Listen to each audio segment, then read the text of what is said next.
Gil, it's good to see you. Good to see you too. Thank you for being here. I'm just enjoying every minute of this beautiful weather.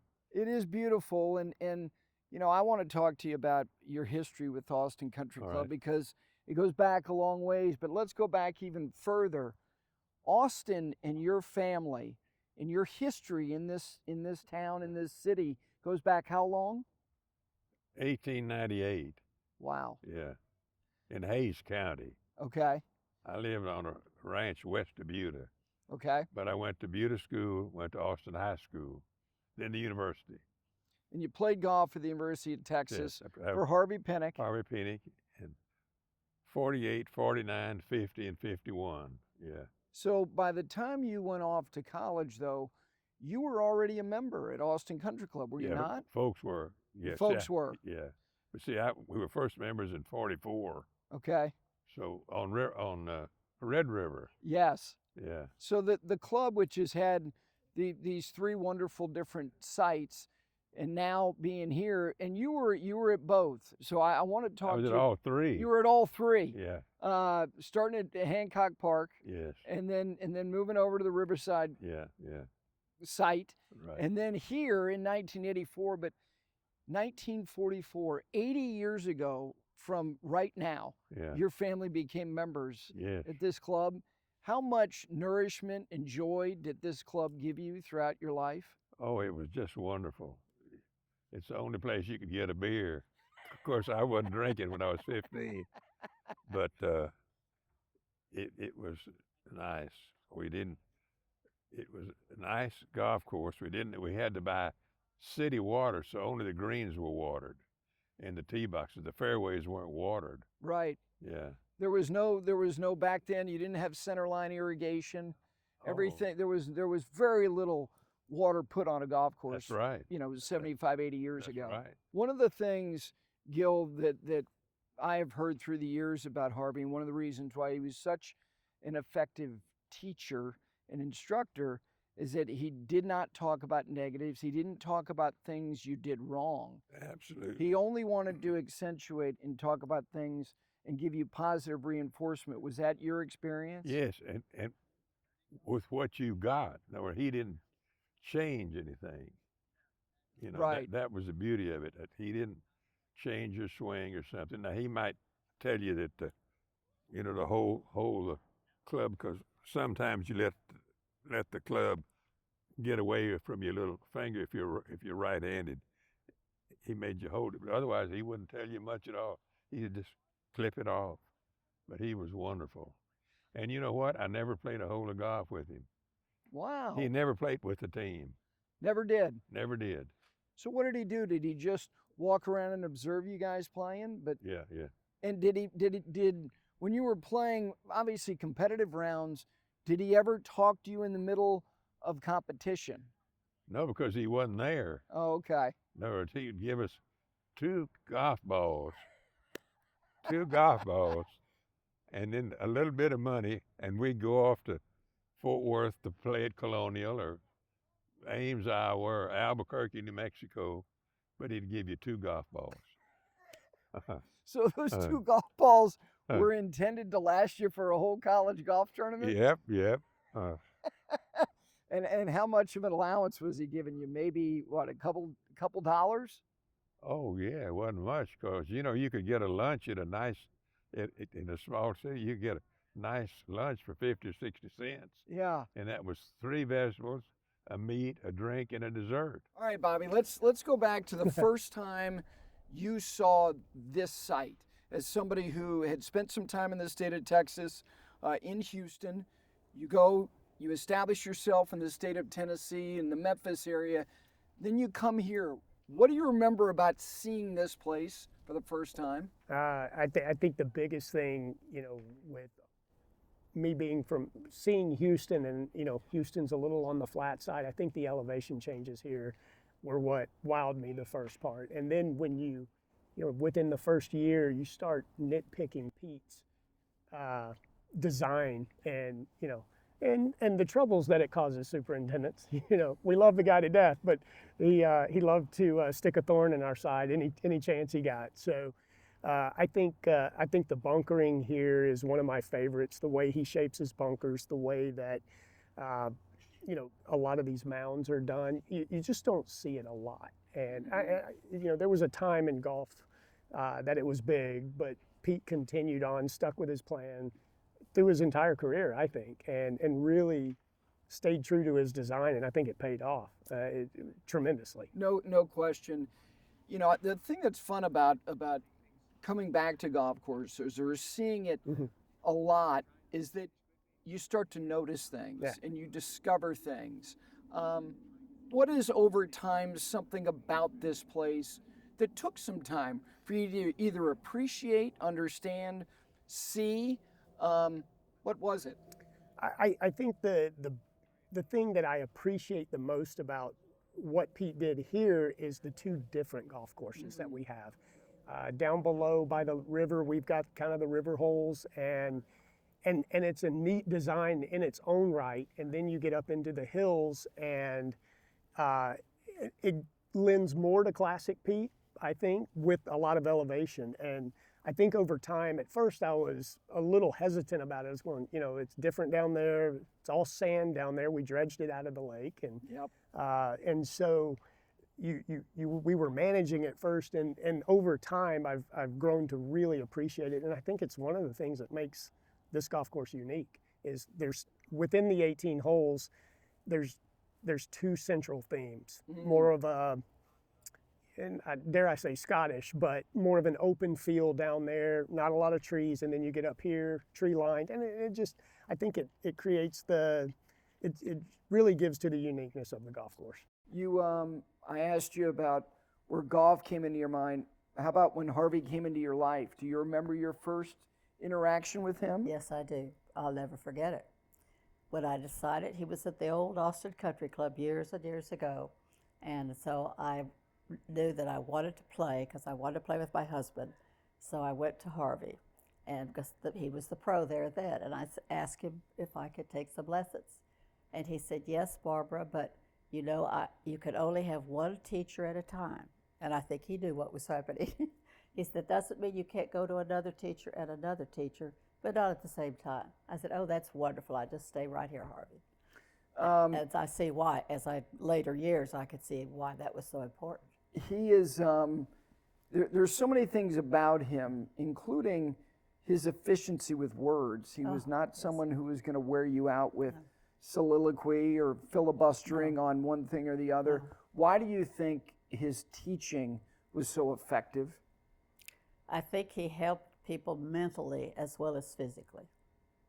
He said things, even Tom Kite said he was a psychiatrist before his time because he taught that way. And I'll never forget something when I started playing and or any small tournaments, and he always said,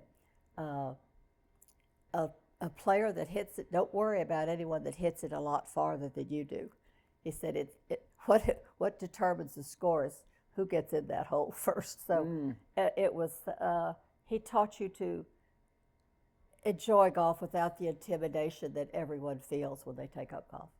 Why do you think this place is what it is?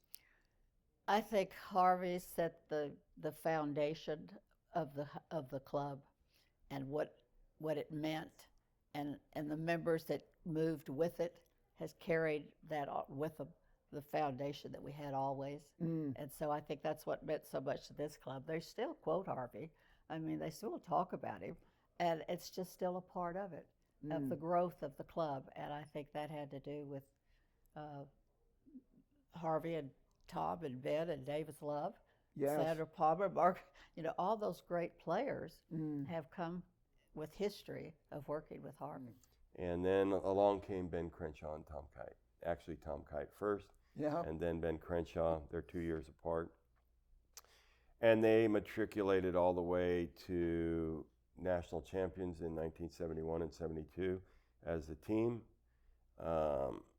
Ben won the 1971 NCAA. He won the 1972 NCAA, where he tied Tom Kite.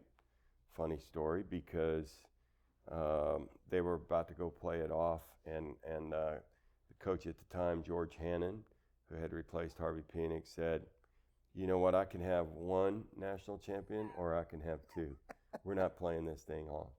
And so they ended up not playing it off, and you had co-champions in the NCAA that year, Ben Crenshaw and Tom Kite in 1972. And then Ben went on to win it again in 1973.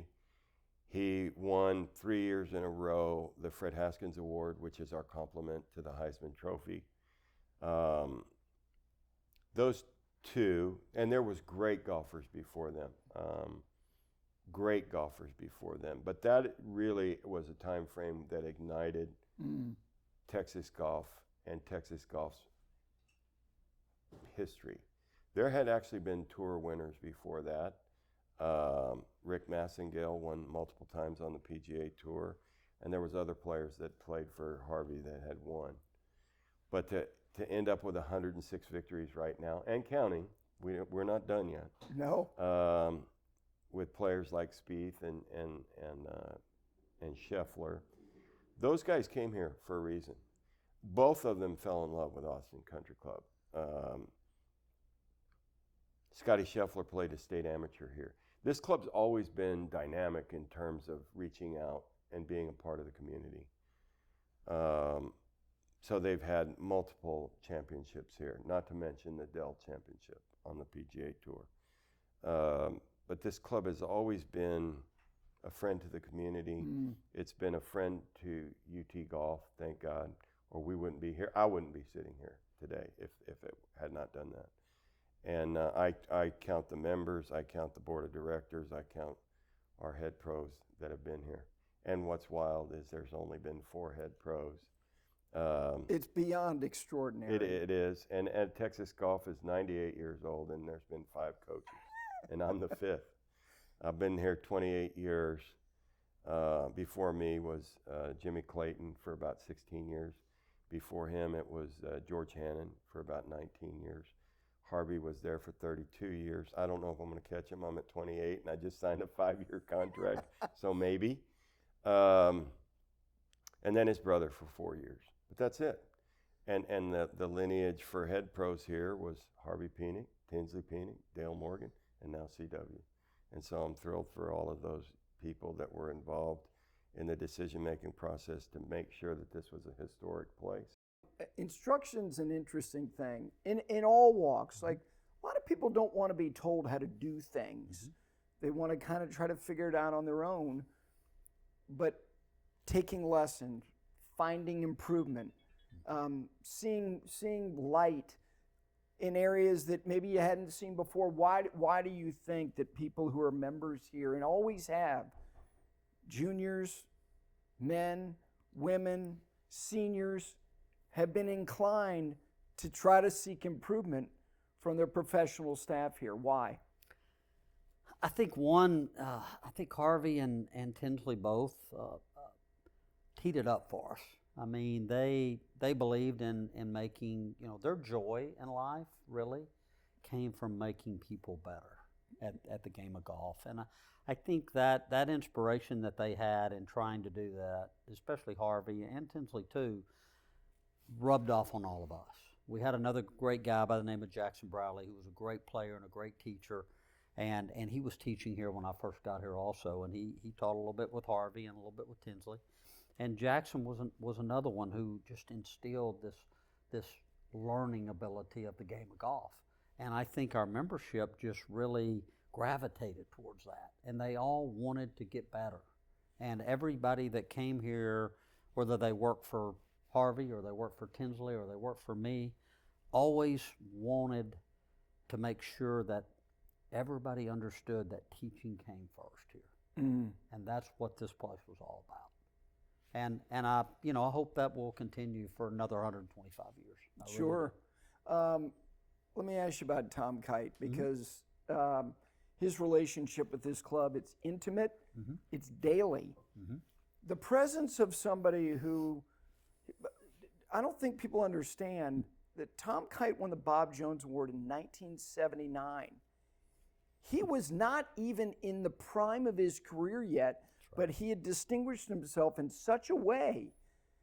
Inside of a decade of leaving college, He was the Bob Jones Award winner and subsequently went on, Ryder Cup captain, major champion, World Golf Hall of Fame. What is his presence here on a regular basis for decades meant to the foundation of this place? You know, Tom has always loved this club, you know, and not just because Harvey was here, but, you know, his mom and dad, you know, when they moved from Dallas and they joined this club, it became part of their life, and it was part of all their lives. And Tom's mom and dad, you know, were great players and on their own part and played a lot of golf. And so I think Tom always had this feeling that he was always going to be at Austin Country Club. No matter where Austin Country Club ended up or whatever happened, he was going to be here. And so I think, you know, for me personally, when I first met him, there's a little bit of awe there. You know, you're meeting. Sure. First time he asked me to play golf with him, I'm like, oh my gosh, you know, how am I going to be able to handle this? You know, I hope I don't shoot 100 playing with him, right? And I'm so fortunate now to get to play a lot of golf with him and be around him a lot. And, you know, he's like all the rest of us. He believes that the game of golf is more than just a sport, that it's part of life of everybody, and especially at this club. And whether he's out there hitting balls on the range today, which he still does, and he'll stand out there for 4.5 hours and hit balls just like he did when he was grinding on the tour. And he's always working on something. He's always trying to get better. But if someone is hitting balls next to him and they're struggling a little bit, he'll turn to them and he'll give them some tidbit or some little bitty lesson that maybe Harvey told him. And he'll try to make them better. And I think that, to me, Gary, is something that truly is so special about Tom Kite, is that it's not just about him, it's about this club, it's about the membership and the membership getting better. And to this day, anything he can do to try to make that happen, he's going to do it. Yeah. To me, great clubs are great for varying reasons because they're in different places. You know, Los Angeles is different from Austin, as is different from Westchester County, New York. But the great qualities of this club that you said when you got here, I don't want to screw it up. What were those things? What were those things, the tenets, the principles that make this place what it is, that still hold up today? What are they? I think that's a great question. I think Austin Country Club really truly started out as a golf club, and it evolved into a country club over the years. But it never lost the grassroots side of being a golf club, and it still has it today. And I think because of that, the membership join this club and want to be around this club as much as they can because of the game of golf. That really is what it. Yes, it's a social club to a certain extent, but that's not what it started out being, and that's not what it's become. It's just part of it. It's still a golf club, and I tell people all the time, well, we shut the golf course down, there's not a lot of people around here, but when that golf course is going full speed ahead, there's people everywhere, and it creates that excitement. And so, you know, I think the members that joined this club and became and stayed at this club, like Barbara Pruett and Ron Pruett, those people instilled in other members how important the game of golf was to this club. And I just think that's what's kept it going the way it is today. When somebody has a job for their whole life, it says a lot about them because they're around people every day. What are the things that you remember most about your dad, the qualities that were so endearing and so impactful on you? Well, you're thinking of him as a golfer. I think of him as my, not dad, our father, but my daddy. And he was always there for me. And I had bad dreams at night, and I'd wake up and he would be there for me. And he didn't push me to do anything, but he was the type of person that you didn't want to disappoint him. So you don't want to do anything that would disappoint him. I can't exactly explain it, but like I said, he was just my daddy, and I didn't think of him as a professional. I did when he babysat me. Now, this is my first lesson.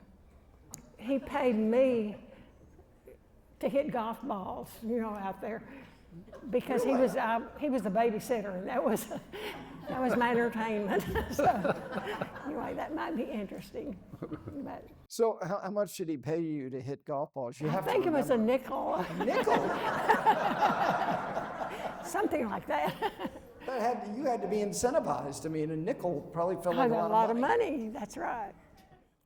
Speaking of books, all of his writings that turned into one of the best-selling books of all time, did that astound you?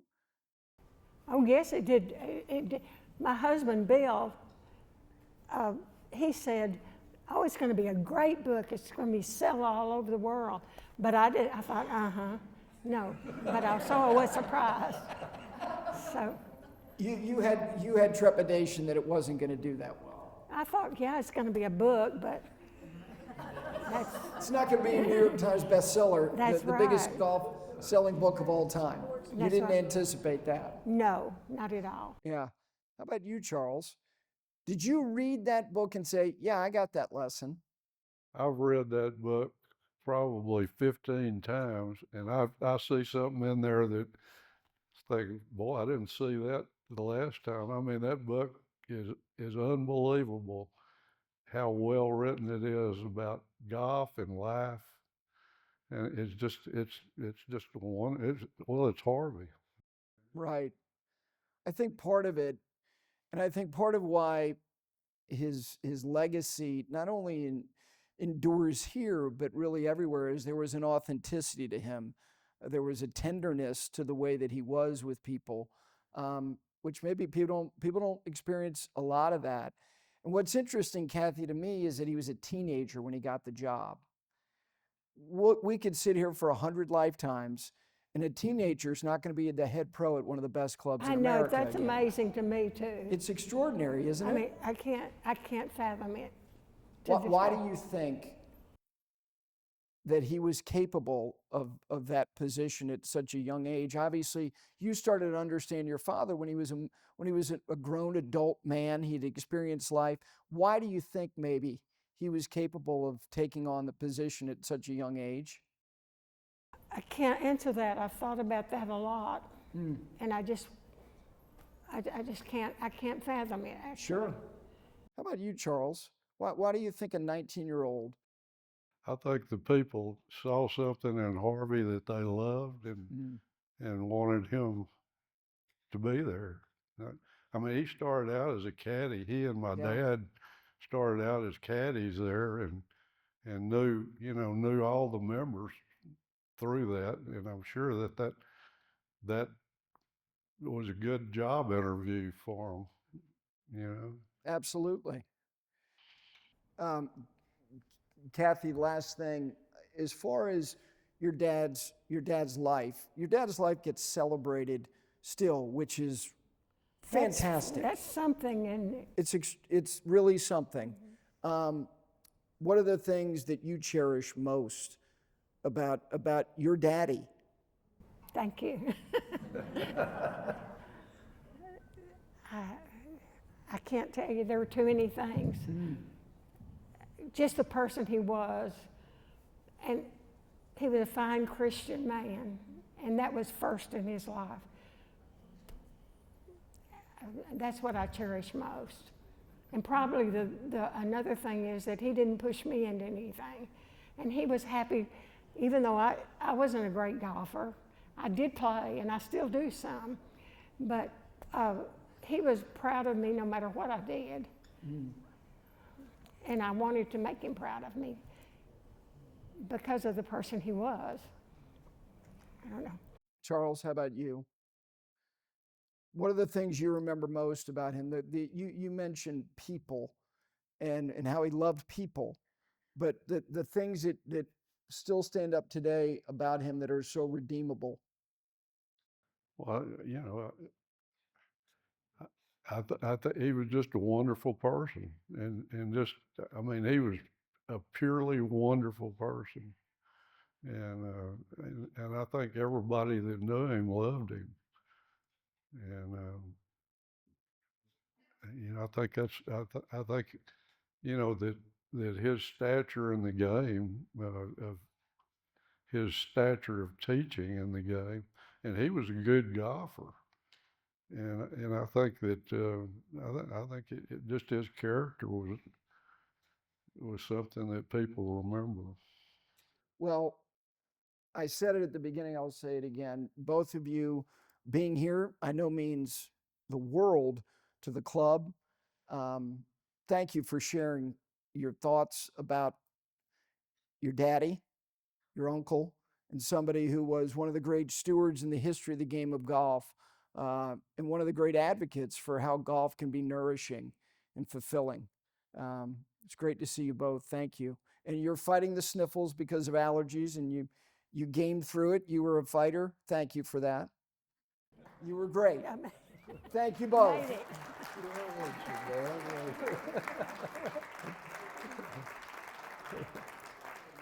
Why did you love this place so much, like immediately? I think just ever from my first time, just being up on the driving range, just kind of felt like home to me. It was a place I could just go and beat balls and, you know, have some time to myself. And it just was it was my Disneyland. You know, I didn't need to go. I didn't know all the characters or the rides or anything like that. I just needed just a place to hit golf balls. Seth, you were similar, right? I mean, this place came into your life at a very young age. Yeah. And you were here a lot as a little boy, were you not? No, I think this was kind of where I was babysat.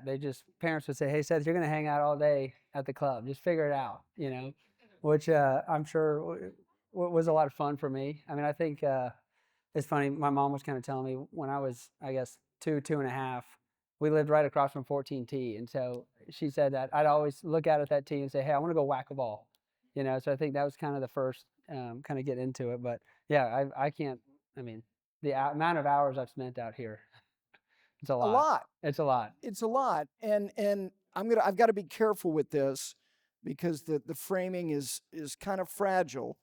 But this is you. Yeah. With Harvey Penick. Yeah. That's this a special is moment. as sweet and as tender a photograph as you will ever see of somebody who he probably doesn't know it at the time is going to make golf a big part of his life. Yeah. With someone who was a beacon of light in this game. Do you have any recollection? I don't mean of this photo, but of him? I do a little bit. I mean, I think the memories and hearing it from my parents and the people around me, just how special that moment was. I mean, we lived, you know, I guess walking distance from his house. And so he could easily have just cruised by our house and gone to the club, but he took the time to stop, let me, you know, jump on his golf cart. I think I was 2-3 years old at that point. And so thinking back on it, it's such a cool memory and moment that I was able to have, you know. Bentley, you know, you go from wanting to just fill divots to then starting to play golf and getting better. How much did this environment make you a better player? A lot. Like I think Matthew said, and Seth, this became almost like a second home to me. I got dropped off after school and spent countless hours out here. And I got to practice and play games with people like Matthew and my brother and people my age. And it was a blast. Everybody pushed me. And I would say every single one of us we were good golfers. So we all pushed each other, and that was really influential on me to become, you know, who I am today and the golfer I am today. A lot of people have said to me, you need to ask these two, and it's important that we start at the beginning because really in the history of golf, if you think about it, there have not been two people who truly grew up playing golf together that, and I use with these two guys the comparison of Affirmed and Aladar in 1978. Now, Affirmed won every race. In this case, it was Affirmed would win a race, then Aladar would win a race. They were in photo finishes in all three of the stakes races in 1978. The fact is, these two gentlemen sitting up here tonight, who were junior golfers at this club, had two of the most distinguished careers in the history of golf, not just playing, both being the recipients of the Bob Jones Award, both being Ryder Cup captains in the fact that one succeeded the next, that two kids who met, I believe, in the parking lot of the Austin Country Club would simultaneously embark on two journeys in this game as distinguishable as anybody is a remarkable thing, and here they sit.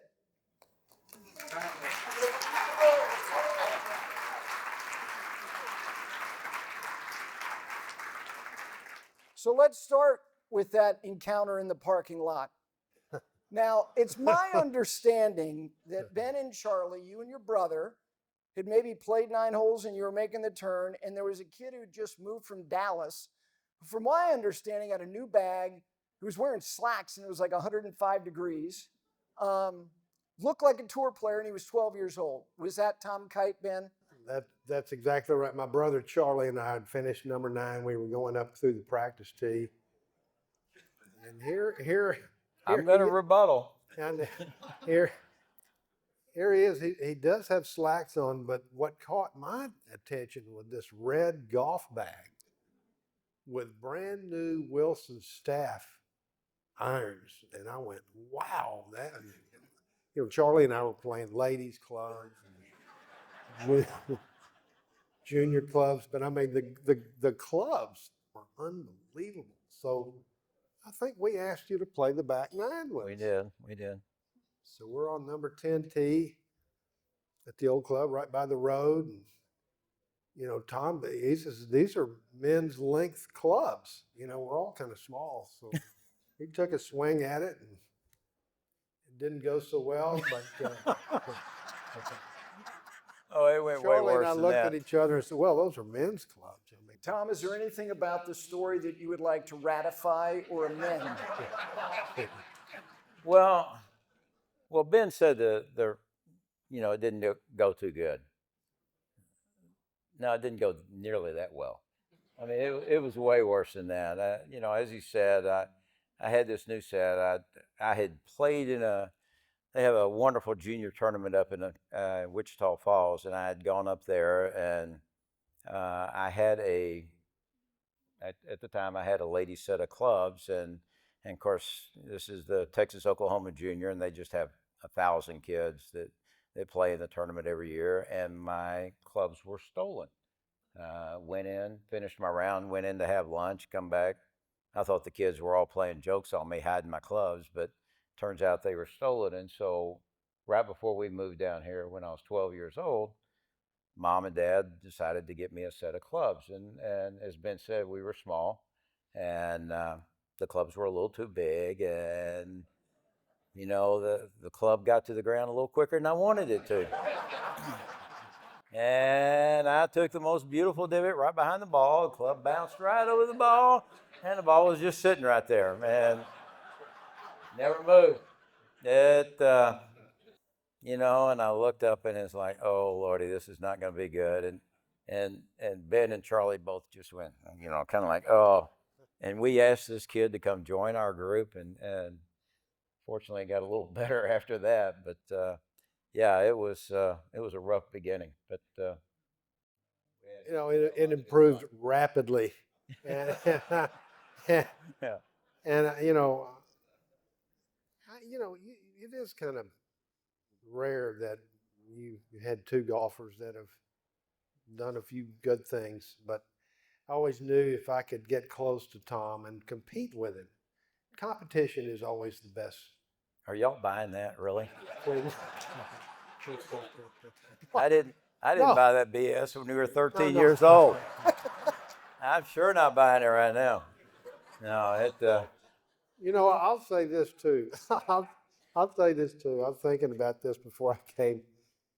This man here has probably, this is a conservative guess, has probably hit 1 million more balls than I have.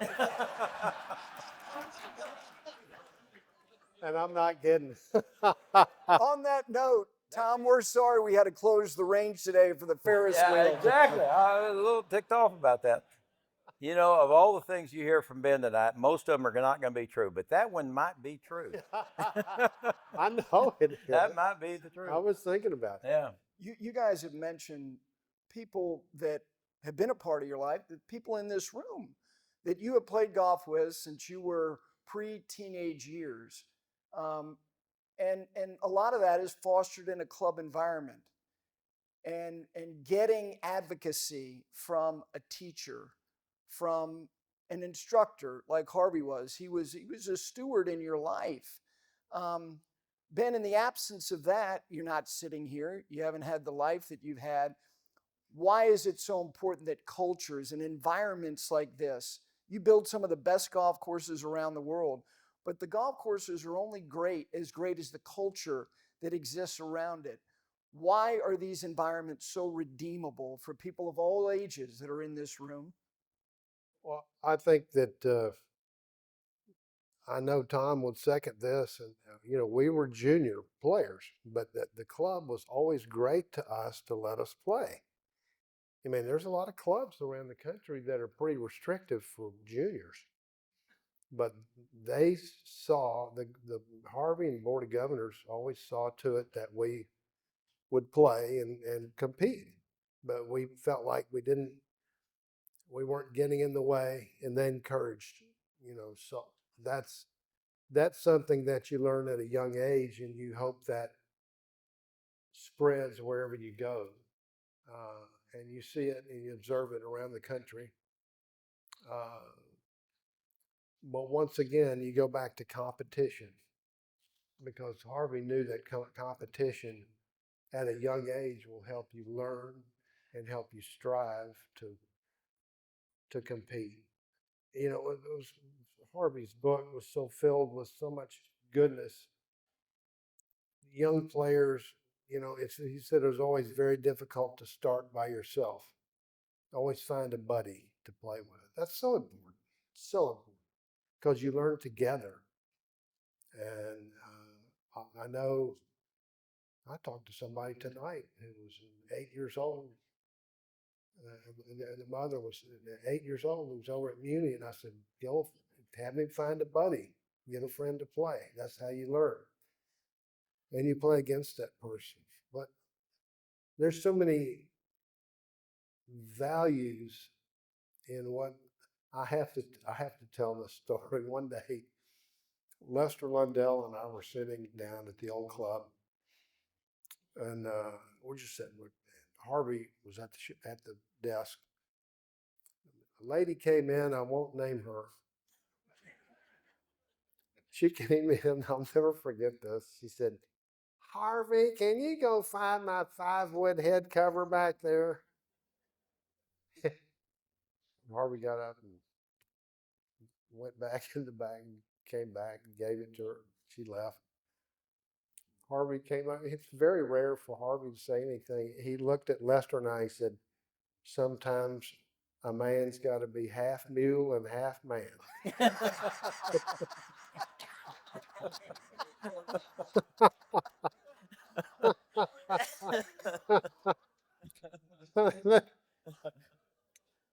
But his service to this club is beyond parallel, at the old club and here.